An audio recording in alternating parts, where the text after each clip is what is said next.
Usai ditahan Vietnam di leg pertama semifinal Piala AFF 2022, Timnas Indonesia langsung dapat 5 kabar gembira sekaligus yang buat Timnas Indonesia optimis lolos ke final. Tapi sebelum lanjut, bolehlah kalian like, komen, dan subscribe agar tidak ketinggalan berita dari RM Sport. Kalau sudah subscribe, saya ucapkan banyak terima kasih dan mari kita lanjut.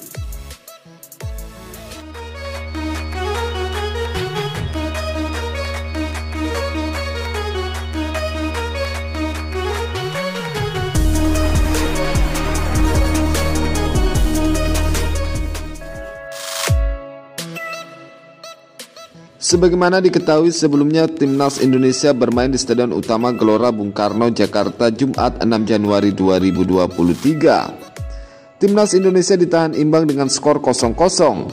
Hasil tersebut pun dibilang cukup kurang memuaskan mengingat skuad Garuda tampil di hadapan pendukungnya sendiri. Sejatinya Marcos dan kolega bermain dominan sejak menit awal pertandingan, namun kukuhnya lini pertahanan Vietnam membuat mereka kesulitan untuk mencetak gol. Tercatat tim besutan Sintayong itu melepaskan 8 tembakan di mana 2 tendangan mampu mengarah ke gawang Vietnam. Sementara tim tamu hanya mampu melepaskan 4 tembakan dan 1 on target. Meski begitu, peluang Timnas Indonesia untuk melaju ke final masih terbuka lebar, mengingat Vietnam gagal mencetak gol di tandang. Usai ditahan imbang Vietnam, Timnas Indonesia dapat 4 kabar gembira sekaligus yang buat Timnas Indonesia optimis lolos ke final. Kabar gembira yang pertama datang dari AFF. Sekedar menginformasi, semifinal Piala AFF 2022 memberlakukan aturan gol tandang. Melihat aturan tersebut, maka Timnas Indonesia bisa lolos dengan menahan imbang Vietnam di pertemuan kedua. Dengan catatan Timnas Indonesia tidak bermain imbang 0-0 pada leg kedua, karena jika tetap bermain imbang tanpa gol maka kedua tim akan melanjutkan pertandingan ke babak tambahan waktu dan bisa saja ditentukan drama adu penalti. Artinya skuad Garuda tetap akan lolos apabila bermain imbang 1-1, 2-2, atau 3-3. Kabar gembira yang kedua, Sintayong masih punya senjata rahasia yang belum diturunkan. Seperti yang diketahui laga antara Timnas Indonesia versus Vietnam, Sintayong tidak melakukan banyak pergantian pemain. Sintayong lakukan itu untuk persiapan di semifinal di leg kedua di Vietnam. Sebut saja pemain yang belum dimainkan Sintayong seperti Egy Maulana Fikri, Witan Sulaiman, dan Salir Ramdhani.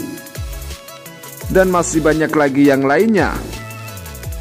Kemungkinan para pemain tersebut dipersiapkan Sintayong untuk leg kedua nanti. Kabar gembira yang ketiga, Sintayong cukup puas dari penampilan Timnas Indonesia. Pelatih asal Korea Selatan tersebut tetap mengapresiasi penampilan Jordi Amat dan kolega, sebab menurutnya mereka telah melakukan yang terbaik dan bekerja keras dan maksimal. Saya ingin mengucapkan terima kasih karena para pemain sudah bekerja keras maksimal dalam pertandingan ini. Sintayong pun optimis Timnas Indonesia dapat mengalahkan Vietnam di leg kedua nanti. Kabar gembira yang keempat datang dari Kapten Timnas Indonesia Farudin Arianto. Farudin tetap bersyukur dengan hasil yang didapat Timnas Indonesia menghadapi Vietnam.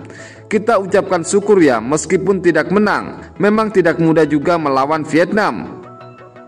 Farudin menegaskan Timnas Indonesia telah berjuang keras dan dia akan menekankan bahwa skuad Garuda akan tampil habis-habisan di leg kedua. Teman-teman juga sudah bekerja keras, apa yang sudah dimau Coach Sintayong. Persiapan kemarin sudah berjalan, tapi kita belum bisa cetak gol, ucapnya. Tapi ini masih ada leg kedua, kita masih akan habis-habisan melaju ke final, imbuh Farudin Arianto. Kabar gembira yang kelima datang dari Presiden Joko Widodo. Presiden Joko Widodo akan memberikan bonus kepada Timnas Indonesia jika bisa melaju ke final. Saya harapkan Timnas Indonesia di leg kedua tampil lebih bagus lagi, dan saya harapkan Timnas Indonesia bisa melaju ke final. Jika Timnas Indonesia bisa melaju ke final, pemerintah akan memberikan bonus, tutup Jokowi. Jadi bagaimana menurut kalian guys tentang 4 kabar gembira yang didapat Timnas Indonesia jelang leg kedua? Tulis di kolom komentar di bawah. Terima kasih, salam sehat, salam olahraga.